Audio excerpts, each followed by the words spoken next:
back to the Necromunda how-to terrain series. So just wanted to pick up where we basically left off last night, and that is with these particular mounds that we did out of the clay. So the next fun step, if you recall the scoring I indicated for you to do, you're going to notice that once the clay has air dried, that it's brittle, but more importantly, it's going to want to separate from the hardboard, which is not a problem. What I like to use is this tool here, and you're basically going to get in under the lip and you're going to peel it off. Now, it should come apart relatively well. It shouldn't shatter, it shouldn't crack, depending on the quality of clay that you picked up. Again, mine's nothing fancy, it's just a dollar store. These all lift off in one piece, and that is going to expose the scoring that you left, as well as the marks that have now been translated into the clay. So it's almost acting like a key for a mold. So once you pop these, you're going to be left with an outline. Unfortunately, I jumped the gun and I can't show you, but you're going to get the idea. You're going to see the outline of where the clay was on the hardboard. What you're then going to do is I just use some super glue, some CV glue. You can use whatever you like though. You can use white glue. You can use any adhesive really. You're going to put some glue on that and then reattach these to the base and let them set. Now that's important. Obviously you don't want these big chunks. You don't want to get all your detail pieces on and have them flaking off. So once it is cured and set, you're then going to pop the clay off carefully, place the glue on in the outline, and then we're going to move on to the next step. So we're going to let these set up, and then I'll bring you back, show you the next step. Okay guys, so now that the air drying clay has set, and you've glued it and you're all set, ready to go, it's time to gather some resources. So as we talked about, leftover sprue is a great resource.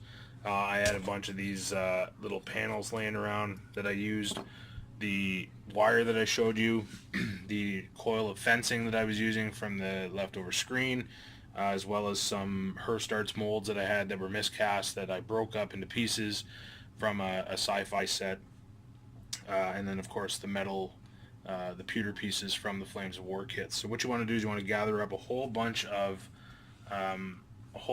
scrap. Basically, you want to make a great big pile of it because you're going to need a lot of it. Even though you've built it up with clay, you still want nice coverage on the piece. So you're going to gather up all those resources. I showed you some of the examples. Now I'm going to show how I have applied them, and just a couple test pieces here for you guys to see sort of my train of thought and the process that you want to use. So this is the larger of the two pieces.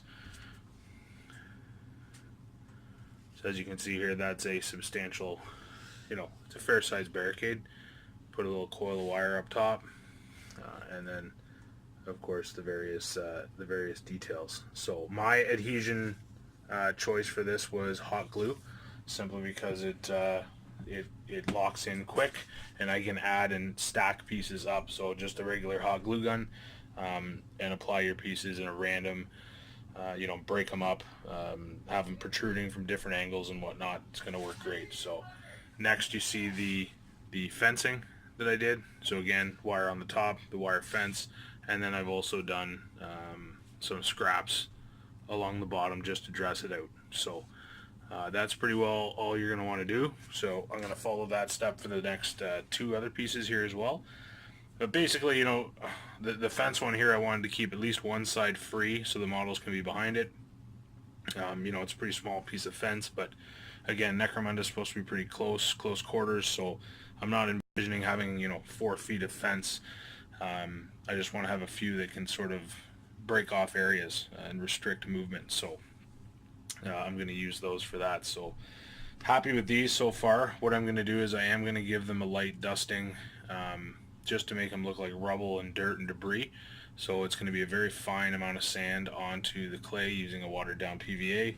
Similar with this, I'm going to dust this larger pile in a similar fashion, and that's just going to be to help hide the hot glue itself and tie everything in, make it look dirty, like it's been sitting there for some time.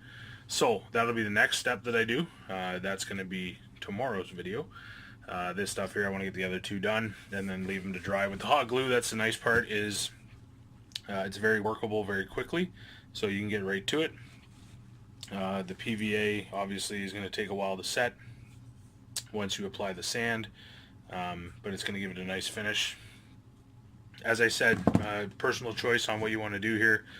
I'm doing it just because it's easy, giving it that gritty finish, but you may want to forego the clay and actually tile this to make it look like, flooring or steel plate or whatever.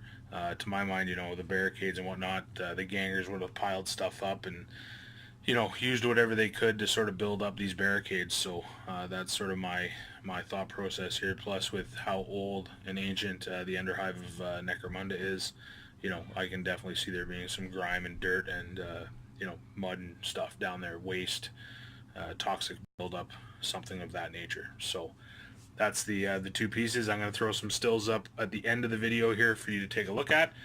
Really simple process. Just make sure that you peel that clay off.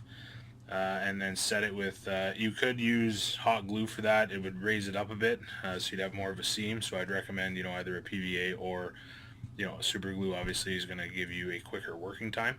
That's what I used. So I will bring another video back out for you guys tomorrow night, and hopefully we'll get the PVA, the sand, and maybe an undercoat on them, and we can talk about painting and some of the techniques that I want to use here.